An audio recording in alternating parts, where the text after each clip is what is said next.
In 1988, a young family moves into an older home on School Street in Rockford, Illinois. The family's experiences in that house led Kathi Kresol into a second career of researching and writing about paranormal happenings and other unexplained events.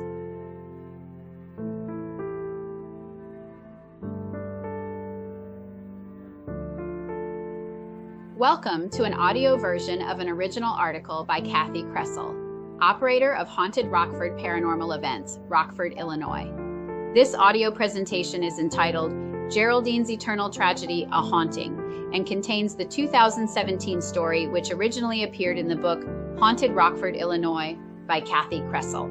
This audio article is produced by Haunted Rockford. My family bought the old farmhouse on School Street in 1988, knowing nothing about the violent incident that had occurred there. This was our first house, and it seemed like our dream home.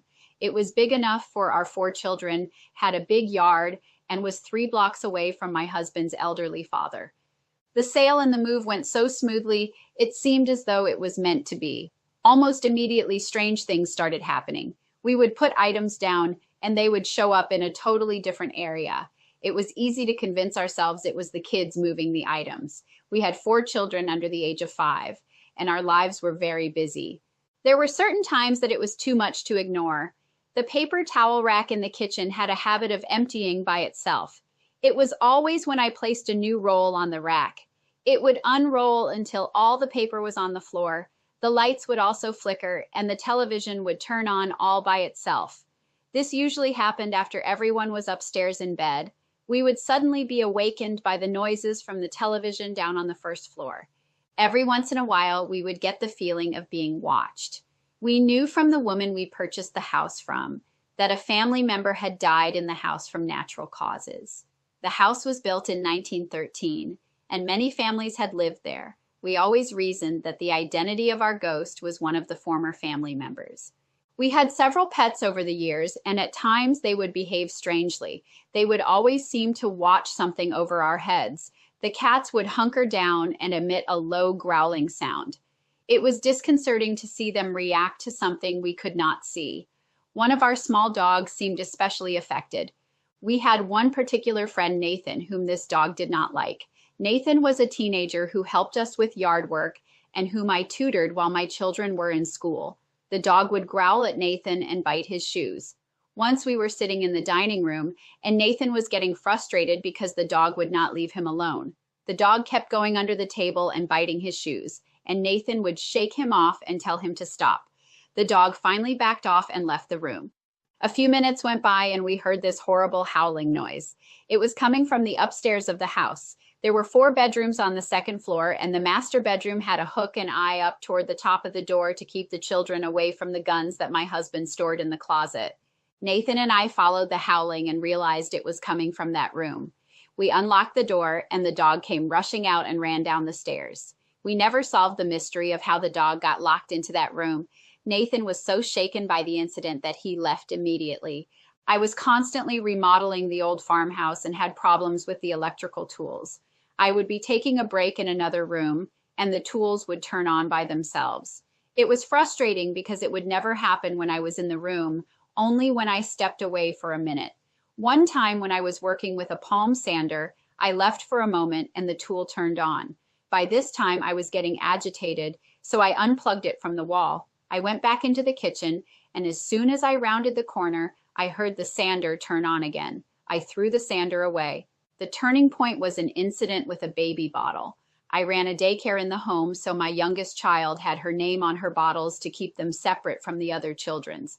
I spell her name Aryn, pronounced Aaron.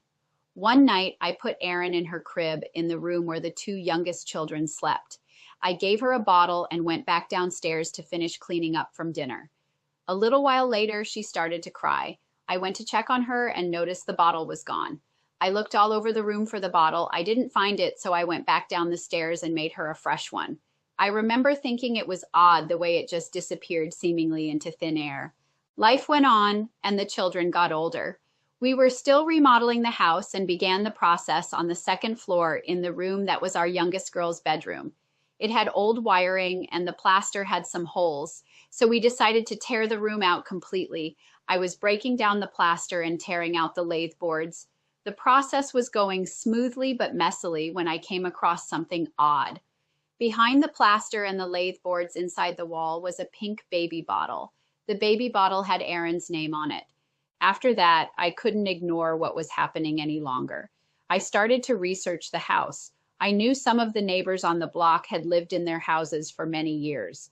I interviewed them and they told me that someone had been killed in our house. They thought it happened in the summer of 1958.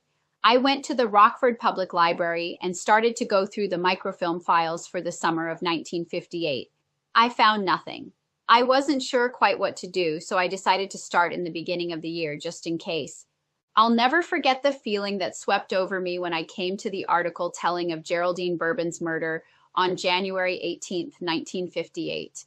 There, on the front page of the newspaper, was my house. The story told of the horrible deaths of Geraldine and Lawrence. I felt the hairs rise on the back of my neck. Geraldine was just an average woman who lived in Rockford during the 1950s. I first came across her name in that newspaper article when I was researching our house on School Street. I immediately noticed a few similarities between Geraldine and myself. We had both lived in the same house, and we were both mothers of small children. We both had family members who were in the armed services. Geraldine was married to an Army officer, and my father had been in the Navy. Both of us had moved around because of this. We both had struggled with issues in our marriages. There were some differences between us, though. I would leave the house on the west side of Rockford, and I would live to see 29 years old. Geraldine would do neither. Geraldine's childhood was easy to trace. She was one of 4 daughters born to Maxine and Percy Tonencourt. Geraldine was born in Wisconsin in 1929. Their family was close-knit, and the other children stayed in proximity to their parents, but not Geraldine. She was not content to live in the same small town all her life. Geraldine married twice. She was very young when she married the first time. The couple had 2 children and were not married very long when they divorced. Geraldine's 2 children stayed with their father in Wisconsin. Lawrence Ray Bourbon's life was not as easy to trace as Geraldine's. He was the only boy in the family. He and his sister, Florence Fay, were twins. For some reason, the family went to St. Louis in 1929, but Florence and Lawrence were boarded with another family across the state back in their hometown. There was no reason given for this or information on how long the family was separated. Lawrence and Geraldine met and were married in 1951 when Geraldine was 21. He was in the Army, and though he was not traditionally what you would call handsome, his uniform made him attractive. Geraldine must have thought that traveling with her husband would bring the adventure she sought. By September 1957, the couple had 2 children and were living in Germany. Lawrence was suffering from mental health issues and had a drinking problem. These issues eventually led to his undesirable discharge from the Army. The family left Germany and moved to Rockford, where some of Geraldine's family lived. The couple moved into a little apartment on Grant Street and then moved again to Court Street. Lawrence started a job in construction, and Geraldine stayed at home with the children. The couple struggled, and these challenges led to issues in the marriage. Geraldine was close to her sister Arlene, and she shared her concerns about her marriage. Geraldine stated that Lawrence was violent, and she had become very frightened of him. On January 9, 1958, there was an altercation, and Geraldine was terrified enough to finally leave Lawrence. She took the children, filed for divorce, and moved in with Arlene and her husband William. Geraldine told the court that Lawrence had become increasingly violent, and in his latest attack, he struck not only her, but also their 4-year-old daughter, Kathleen. Lawrence was apologetic and tried several times to reconcile, but Geraldine remained at her sister and brother-in-law's house on School Street.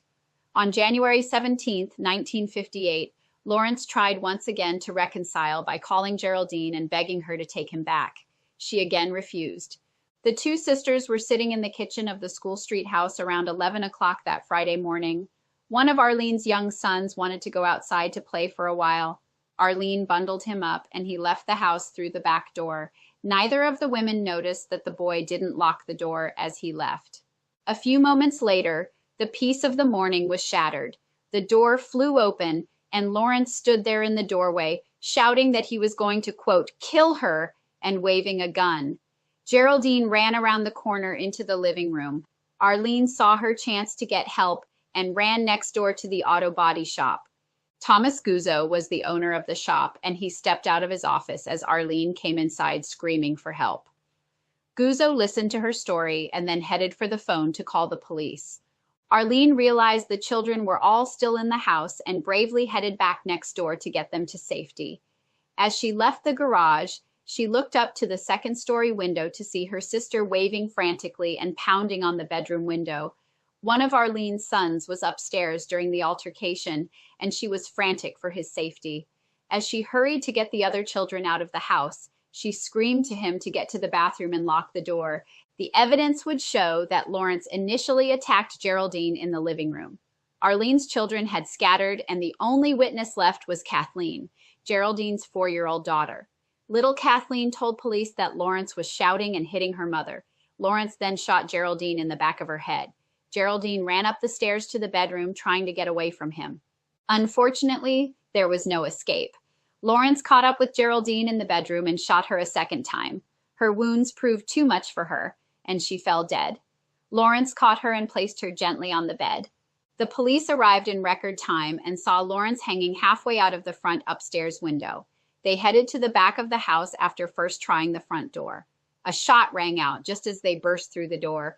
Lawrence had stretched out on the bed next to his wife and put the pistol under his chin. When he pulled the trigger, he sealed their fates forever. Lawrence, quote, loved Geraldine too much to let her leave him, and the energy created by his last selfish act continues to resonate through the whole house. I visited the house recently with a psychic. The psychic agreed that Lawrence and Geraldine are still there. You can feel the tension all around the house. It breaks my heart to think of Geraldine still trapped there, reliving her last terrifying moments. The thought of Lawrence there waiting to feed on someone's anger and fear is terrifying. We had been in that house for 10 years by the time I learned of the murder, and I knew that as long as we stayed there, we would always be a part of that struggle between Geraldine and Lawrence. I also wondered how that struggle between them affected my family. This all took place before the paranormal field became so popular. There were no investigation teams in Rockford then. There was no one to offer advice to homeowners on what to do when you suspected that your house might have a ghost. I decided to move. It was the best decision I ever made. Geraldine's story touched me and changed my life. I started to research other local reports about the paranormal. I feel almost compelled to share these stories of other places and families that had similar experiences. This is the end of our audio article. Thanks for listening.